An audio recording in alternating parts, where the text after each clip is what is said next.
Hey les bam bang, j'espère que vous allez bien, en tout cas moi ça va nickel. On se retrouve aujourd'hui pour une nouvelle vidéo sur la Coupe de France et la Coupe d'Italie, les quarts de finale entre le 8 et le 10 février. Des matchs très intéressants, que ce soit donc en France ou en Italie. Du côté de la Coupe de France, Monaco contre Amiens, le choc de National 2 Bergerac contre Versailles, donc au moins une National 2 sera en demi-finale. Nantes contre Bastia et enfin Nice contre Marseille en Coupe d'Italie. Beaucoup plus de gros clubs, l'Inter de Milan contre l'AS Rome, l'Atalanta de Bergame contre la Fiorentina, le Milan AC contre la Lazio de Rome et enfin la Juventus contre Sassuolo. Mais avant de commencer, n'hésitez pas à vous abonner à ma chaîne, à mettre un petit pronostic pour les comparer à mes analyses et également lâcher un petit pouce pour référencer la vidéo. N'oubliez pas qu'en description, vous avez mon lien Telegram. Vous cliquez dessus et vous nous rejoignez. Et tous les jours, je vous donne 2 codes safe et une code fun. Je vous donnerai sur chacune de mes vidéos un score exact et une cote sécurisée ou fun par match analysé. Je vous recommande également de jouer mes cotes en match simple pour éviter des surprises lors d'éventuelles combinaisons malheureuses. Je vous donnerai mes codes sécurisés par rapport à des away no bet, home no bet, draw no bet. Ce sera surtout des codes sécurisés donc, et également des doubles chances et des plus ou moins un certain nombre de buts. C'est parti! Mais également, j'aimerais revenir sur un nouveau partenariat avec une plateforme de paris sportifs qui est BetWinner, qui est accessible en Europe, essentiellement en France et en Belgique, et également en Afrique. Vous avez l'essentiel des pays qui est sur la carte mondiale qui apparaît à l'instant sur votre écran. Mais même si vous n'êtes pas sur un des pays, n'hésitez pas à utiliser un VPN. Cela vous permettra d'y accéder sans problème. Les cotes proposées y sont très intéressantes. Elles sont même supérieures aux autres bookmakers. Cela vous permet des fois d'avoir des profits beaucoup plus importants sur la durée en tout cas. Pour accéder au site de Paris, n'hésitez pas à aller en description. Il y a le lien, vous cliquez dessus, vous y accédez. Et également, vous rentrez le code promo qui se trouve sur l'écran. Cela vous permet d'avoir 100% de bonus dès votre inscription. Et pour finir, lors de cette vidéo, je vous mettrai la description des codes safe et également les cotes. Comme ça, vous pourrez faire les comparaisons avec les cotes de votre bookmaker et celles de BetWinner. Et on attaque par Monaco contre Amiens, une rencontre théoriquement déséquilibrée avec Monaco qui a un gros effectif, qui a comme objectif sans doute de remporter ce trophée. Ils ont bien entendu d'autres objectifs comme la Ligue Europa, essayer d'aller le plus loin possible. La gagner serait magnifique et la Ligue des Champions, une qualification par le biais du championnat pour leur permettre d'assurer leurs objectifs principaux. Ils ont bien entendu changé d'entraîneur, Novak a été remplacé par Clément. Ils viennent de remporter un duel contre Lyon, un duel qui était très important dans la suite de la saison. Ils ne sont plus qu'à 5 points du podium, ça commence à devenir très intéressant. Et leur bilan sur les 8 derniers matchs est de 6 victoires, 1 nul et une défaite. La défaite étant à Montpellier, c'est peut-être limite qu'un accident, car actuellement ils sont très solides. Ils jouent contre Amiens, qui est solide depuis un petit bout de temps en Ligue 2, qui n'a perdu qu'à 2 reprises sur les 7 derniers matchs. Et c'était contre Paris et l'AC Ajaccio, et à chaque fois sur le score de 1-0. Ils viennent d'ailleurs de faire match nul à Sochaux, 1 but partout, ce qui prouve tout ce que je viens de vous dire. On notera qu'au tour précédent, ils se sont imposés à Nancy 2-0, donc en 8e de finale. Sur cette rencontre, je vois tout de même Monaco s'imposer 2-0, car je ne pense pas que Monaco fera l'impasse. Et je vois Monaco marquer plus de 1,5 buts sur le match, une cote à 1,48. On enchaîne avec le deuxième quart de finale et un choc de National 2. Il faut vraiment ouvrir les yeux pour voir ces deux équipes-là à ce niveau-là, mais ils le méritent. Dans leur championnat, ils sont parfaits, premiers chacun de leur groupe. Ils ont vraiment beaucoup de similitudes. 2 défaites pour Bergerac, une seule défaite pour Versailles, 9 buts encaissés sur 16 rencontres disputées du côté de Bergerac et 10 buts encaissés du côté de Versailles. Donc c'est vraiment très proche l'un de l'autre. En Coupe de France, leur parcours est également exceptionnel. L'équipe du sud-ouest de la France n'a pris aucun but lors de ces 5 tours. Ils ont même réussi à battre Saint-Etienne en 8e de finale 1-0. Et du côté de l'équipe de la banlieue parisienne, ils n'ont pris que 2 buts. C'était lors du 7e tour, lors de leur entrée en lice depuis ces 4 clean sheets consécutifs, dont le 1-0 mis à Toulouse. Certes, ils étaient à 11 contre 10, mais il fallait tout de même le faire, se déplaçant chez le leader de la Ligue 2. Donc pour moi, c'est une évidence, il n'y aura pas beaucoup de buts. Je vois même le 0-0 entre ces deux équipes et je vois le moins de 2,5 buts sur le match, une cote à 1,52. On enchaîne avec le troisième quart de finale, Nantes contre Bastia. Les Nantais sont une équipe très solide chez elle, à part quelques défaites malheureusement contre les favoris du championnat comme Lyon, Nice ou Marseille. Les Nantais ne perdent quasiment pas quand ils jouent contre d'autres équipes. Ils sont actuellement sur les 10 derniers matchs chez eux sur 7 victoires, 2 nuls et une seule défaite. Et la défaite était contre l'Olympique de Marseille. Antoine Camboré a réussi tout de même un gros travail car les Nantais sont une équipe du milieu de tableau et qui est capable d'embêter n'importe qui. Là, ils viennent de perdre 1-0 à Strasbourg, mais les Strasbourgeois sont très forts quand ils reçoivent.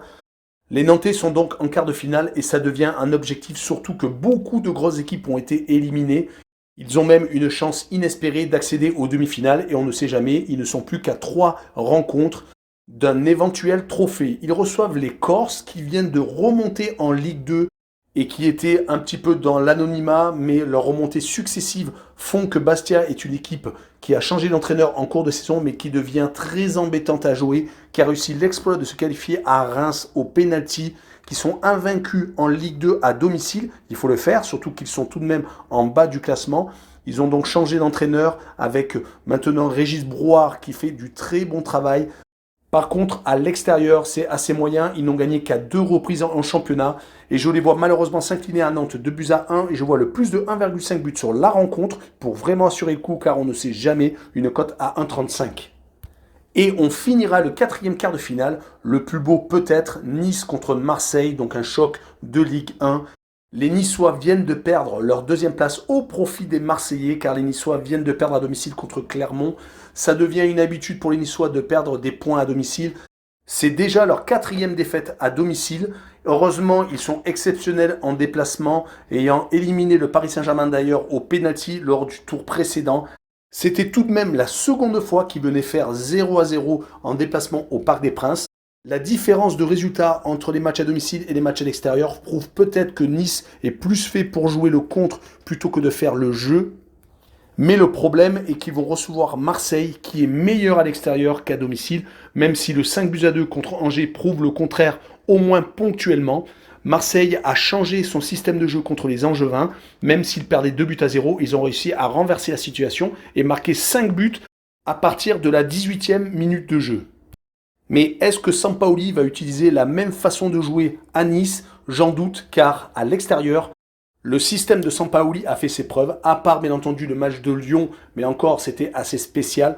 Ils avaient réussi à enchaîner 5 victoires consécutives sans prendre de but à Nantes, à Clermont, à Strasbourg, à Lens et surtout à Bordeaux où ils ont stoppé 44 ans de disette.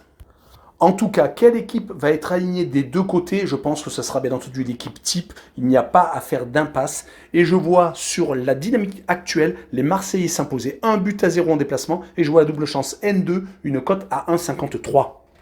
On continue avec la Coupe d'Italie et donc les quarts de finale avec le tout premier, c'est l'Inter de Milan contre l'AS Rome. L'Inter de Milan vient de perdre le derby milanais avec un doublé de Giroud qui a été assez exceptionnel. C'est leur première défaite d'ailleurs à domicile en championnat. C'est un petit peu une surprise car l'Inter de Milan était vraiment au-dessus du lot. Ils avaient d'ailleurs gagné leur premier trophée en Super Coupe d'Italie contre la Juventus de Turin en prolongation 2-1 avec un but d'Alexis Sanchez qui avait scellé le score. En tout cas, avec cette défaite, Naples et le Milan AC sont en train de revenir sur ses talons, mais l'Inter de Milan a tout de même un match en retard. Dans quel état d'esprit vont-ils recevoir l'AS Rome? Et je pense que l'Inter veut un peu se venger de son élimination en Ligue des Champions. Il veut vraiment tout rafler au niveau national. Ils reçoivent donc l'AS Rome qui vient de faire 0-0 contre le Genoa, qui était sur 3 victoires consécutives depuis 2022. Mourinho tarde tout de même à avoir des résultats avec son effectif. Même s'il a perdu Dzeko, il a tout de même un effectif assez intéressant avec Abraham qui est arrivé de Chelsea. Mais attention, car l'AS Rome est capable de tout. Ils sont capables d'aller s'imposer à l'Atalanta de Bergame 4-1, mais également de perdre 6-1 à Bodo Glimt en Ligue Europa Conférence. Ce doit être un objectif pour les Romains de gagner cette Coupe d'Italie, car Mourinho veut gagner des trophées, même si ça fait longtemps qu'il n'en a pas remporté. En tout cas, je vois sur ce match-là une victoire 2-1 de l'Inter de Milan quand même à domicile et je vois les deux équipes marquer une cote à 1,71. Le deuxième quart de finale est l'Atalanta de Bergame contre la Fiorentina. L'Atalanta vient de réaliser une contre-performance à domicile, perdant 2-1 contre Cagliari. Il restait sur 5 matchs sans défaite et même 4 clean sheets sur la même période. En plus, c'était contre la Lazio de Rome et contre l'Inter de Milan. Est-ce que c'est un accident de parcours, cette défaite à domicile contre Cagliari? En tout cas, ils perdent beaucoup trop de points à domicile en championnat.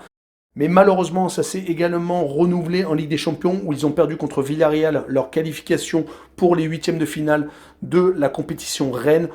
Donc si on fait un bilan toute compétition confondue à domicile, ils ont perdu quand même 5 fois et ont fait 5 matchs nuls. La Fiorentina de son côté se déplace chez eux. Au tour d'avant, ils se sont imposés 5-2 après prolongation à Naples. C'est quand même exceptionnel, mais ils viennent de perdre Vlahovic qui est parti à la Juventus de Turin chez l'ennemi juré.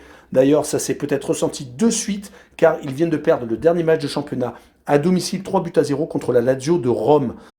Cela faisait longtemps qu'ils ne s'étaient pas inclinés à domicile, c'était lors de la 7e journée et contre Naples. Ils restaient sur 8 matchs sans défaite chez eux. Et pour compléter la statistique entre les deux équipes, la Fiorentina s'était imposée 2-1 lors de la 3e journée à l'Atalanta de Bergame. Mais je vois les Bergamasques sur ce match-là s'imposer 2-1 et je les vois marquer plus de 1,5 buts sur le match, une cote à 1,60. Je les vois donc se venger du match aller. L'avant-dernier match, donc le 3e quart de finale, est le Milan AC qui reçoit la Lazio de Rome. Les Milanais viennent de réussir l'exploit de s'imposer contre l'Inter de Milan, surtout que sur l'historique entre les deux clubs, ils n'avaient gagné qu'une fois sur les 7 derniers matchs. Surtout que ces derniers temps, ils avaient du mal contre les gros. Ils s'étaient inclinés 1-0 chez eux contre Naples et avaient fait 0-0 contre la Juventus de Turin il y a peu de temps. On pourrait même rajouter la défaite contre la Spezia le 17 janvier 2-1. On notera qu'en championnat, il s'était imposé 2-0 en début de saison contre la Lazio déjà, mais la Lazio de son côté est en train de se ressaisir. Une victoire 3-0 à la Fiorentina, comme je vous l'ai dit un peu plus tôt, ils ont peut-être profité du départ de Vlahovic où l'équipe a été peut-être un peu déstabilisée.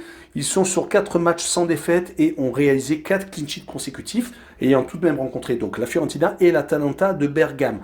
La Lazio est en train de préparer son 16e de finale qui va jouer la semaine prochaine en Ligue Europa. Est-ce qu'ils vont peut-être lâcher ce match-là? Ce n'est pas sûr, mais en tout cas, je vois tout de même le Milan AC s'imposer 2-0 et je vois le moins de 3,5 buts sur la rencontre, une cote à 1,40. Et on finira avec la Juventus de Turin contre Sassuolo. La Juventus est sur les 13 derniers matchs quasiment invaincus. Une seule défaite, c'était contre l'Inter de Milan en finale de la Supercoupe d'Italie. Sinon, en championnat, ils sont quasiment parfaits. 7 victoires et 3 matchs nuls. Mais malheureusement, ils sont beaucoup trop lâchés en championnat. Il leur reste plus que 2 objectifs, la Coupe d'Italie et la Ligue des Champions. Mais on n'oubliera pas que lors du match aller, c'était lors de la 10e journée, le 27 octobre, Sassuolo était venu s'imposer 2-1 avec un but de Maxime Lopez, l'ancien Marseillais, à la 95e qui avait scellé le score. Du côté de Sassuolo, sur les 6 derniers matchs, ils sont assez médiocres, une victoire, 2 nuls et 3 défaites. Ils viennent de perdre 4-0 à la Sampdoria de Gênes, mais à l'extérieur, ils ne sont pas ridicules, avec un bilan de 4 victoires, 4 nuls et 3 défaites. Mais quand on sait qu'ils se sont imposés à la Juventus et au Milan AC, c'est vraiment exceptionnel. Ils restent sur 5 matchs sans défaite en déplacement. C'est pour cette raison que je les vois accrocher la Juve, surtout que c'est un match de coupe et tout est possible encore plus qu'en championnat. Je vois le 2 buts partout donc et les deux équipes qui marquent avec une cote à 1,81. Voilà, on en a fini avec cette vidéo sur la Coupe de France et la Coupe d'Italie, les quarts de finale. N'hésitez pas à venir en description, il y a 3 liens, le lien Telegram, mon lien Telegram avec 2 codes safe et une code fun tous les jours. Également le site de Paris Sportif BetWinner et le site d'actualité sportive Passion Sportive. Et enfin, abonnez-vous. Ciao les bambins!